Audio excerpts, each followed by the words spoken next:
Welcome sa Dries TV. Kung interesado ka sa ganitong news, huwag kalimutang isubscribe ang ating YouTube channel. Maraming salamat! Welcome po ulit sa ating panibagong update tungkol kina Kim and Paolo Abilino. Sa bawat update natin, tatalakayin natin ang mga pinag-uusapan sa mundo ng social media tungkol kina Kim and Paolo Abilino. Kaya naman kung hindi pa po kayo nakasubscribe dito sa ating channel nako, i-click nyo na po yan and isama nyo na din ang bell button. So ayun, welcome back again sa ating YouTube channel mga ka-Kimpaw, and sa update natin ito, ang pag-uusapan natin ay tungkol sa mga importanteng ganap kina Kim and syempre kay Paolo Abilino. Pero bago po ang lahat, maraming salamat sa inyong patuloy na pagsuporta at pagsubaybay sa mga daily update natin. Kaya naman bilang pasasalamat, narito po ang mga napili nating komento patungkol yan sa naging previous update. Unang komento mula po ito kay Ginang Norma Cole. Sabi niya, good PM Dries, nakakainis no? Walang mga respeto. Jericho itong mga supporters ni Jay. But panghimasukan ng Kimpaw? Wala na ba silang ibang pag-uusapan? Maliban kina Kim and Paolo, Diyos ko mga bashers, tingnan muna ang mga sarili nyo bago kayo manglait sa iba. Akala ninyo perpekto kayo, tumahimik kayo, intindihin nyo ang sarili at pamilya nyo. Salamat sa you, Dries. God bless always. Maraming salamat po sa komento, Ginang Norma Cole. Tama po kayo dyan. Masyado kasing nagmamaranong itong mga bashers na ito. Diba? Nakakasawa na po sila na lagi na lamang ganito yung routine nila kay Kim and Paolo Abilino. So sana maging masaya na lamang sila, makontento na lamang sila, 'di ba? At mag-focus sa mga sinusuportahan po nilang idolo. Huwag na po nilang pakialaman si Kim and Paolo Abilino dahil syempre may sariling buhay ang dalawa.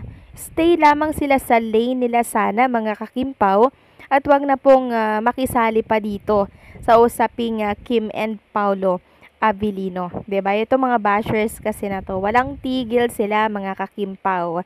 Kaya naman, si Kim and Paolo, walang tigil din po yung mga blessings. And para naman sa mga bashers na bumabatikos kay Chinita Princess sa pagkakamali nito, dito po sa showtime nitong nakaraan, ang mahalaga dito mga kakimpaw, nakita natin na talaga namang palaban na si Kim Chiu at hindi na po nagpapayurak.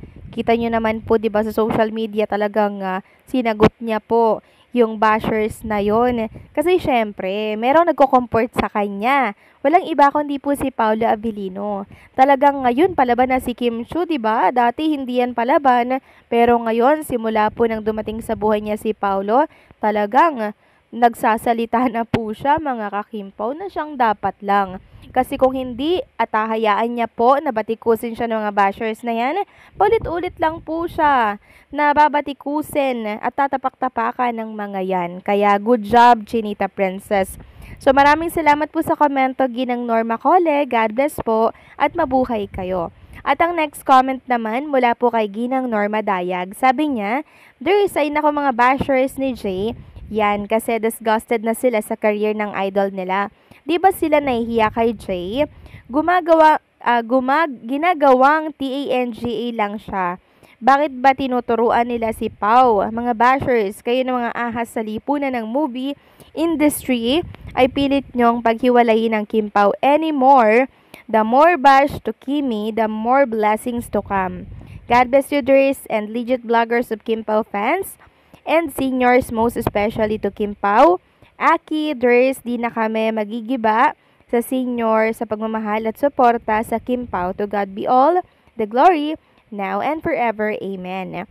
Maraming salamat sa komento, Ginang Norma Dayag, no? And also, maraming salamat sa pagtitiwala po sa mga update natin and also kay Kim and Paolo Abilino. Basta yung mga bashers na yan, wag na lang natin silang pansinin dahil the more bashers, the more blessings naman ang nakukuha ni Kim Chiu. Kaya sige, bash lang kayo ng bash. Marami namang blessings ang dumarating kay Kim. Maraming salamat sa komento, Ginang Norma Daya. God bless at mabuhay kayo. So eto na nga, pag-usapan na natin ang mga balita po na nakalap natin sa araw na to ng Miyerkules. At ipapakita ko nga sa inyo ito ang behind the scene ng TVC shoot ni Chinita Princess na siyang binahagi po ni Adrian Concept. So, eto po mga kakimpaw, talaga naman si Kim Chiu. Sobrang sipag. Ikaw ba naman ang daming naka-line up na project, TVC shoot pa, 'di ba? So nakakatuwa lang kasi talaga namang si Kim Chiu kahit pa ulit-ulit po na yurakan, 'di ba, tapakan, eto naman po ang kapalit, napakaraming blessing. Samantalang reminders lamang po, ngayon po ang deadline for the Gawa Dangal Filipino Awards. Kaya para sa mga gusto pang bumoto, pwede pa po kayong makaboto mga Kimpaw. Pero kahit di na siguro, no? Kasi ang laki na po ng lamang ni Kim and Paulo Abilino. Sure win na po yan. Next topic naman, pag-usapan natin ang tungkol dito sa ASAP Vancouver mga kakimpaw. So, di ba nung nakaraan, ASAP England, parang hindi magkasama si Kim and Paulo Abilino sa isang batch, 'di ba? So ngayon parang mauulit-ulit mga kakimpaw kasi ang batch 4 inilabas na at wala po dito si Paulo Abilino. Only Chinita Princess. So meaning ba nito magkakahiwalay ulit sila ng flight?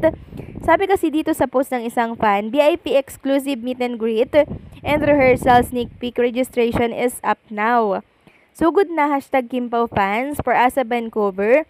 PS, di po ba pwedeng isingit si Paulo Abilino dyan sa batch 4 ASAP official? Baka lang naman. And dahil nga po sa setup na yan mga kakimpaw, ang hinala po ng ilang fans, parang magkahiwalay na naman daw ang flight ni Kim and Paulo Abilino. Merong nagsasabi na dapat isingit si Paulo. May nagsabi pa dito na yes, baka pwede po para buo ang Kimpaw. Yes, hopefully mga kakimpaw, no? Para sabay po na dumating si Kim and Paulo Abilino. Kasi meron po mga banda na nag-aantay at sasalubong kay Kim and Paulo.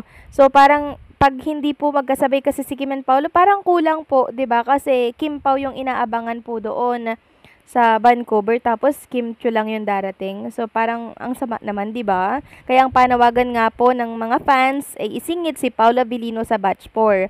Sabi nga po ni Kim Joyce, calling all the staff and crew na kasama sa ASAP Vancouver, Canada, to be exact ASAP official Darla Soler, Bekenemen po, maisingit at maisalin niyo po si Kuya Paulo Abilino sa meet and greet together with Ate Kim Chiu. Please, as a super fanay ng Kim Pao, we want to them together and para na din po sana sa mga nag-effort na nag-avail ng ticket sa Kim Pao fans. Tapos tinagpo nila ang ASAP. So hopefully, 'di ba? Isingit nila si Paulo Abilino dito kasi isa po ang Kim Pao sa inaabangan dito po sa ASAP Vancouver. Kaya naman sana po ay mabago ang setup po nito and sana ay paunlakan po ng ASAP official ang panawagan ng maraming Kimpaw fans. So hopefully mga kakimpaw. So anong say nyo po dito? Please comment down below. So paano hanggang dito na lamang po ang update natin. Maraming salamat sa patuloy na pagsuporta.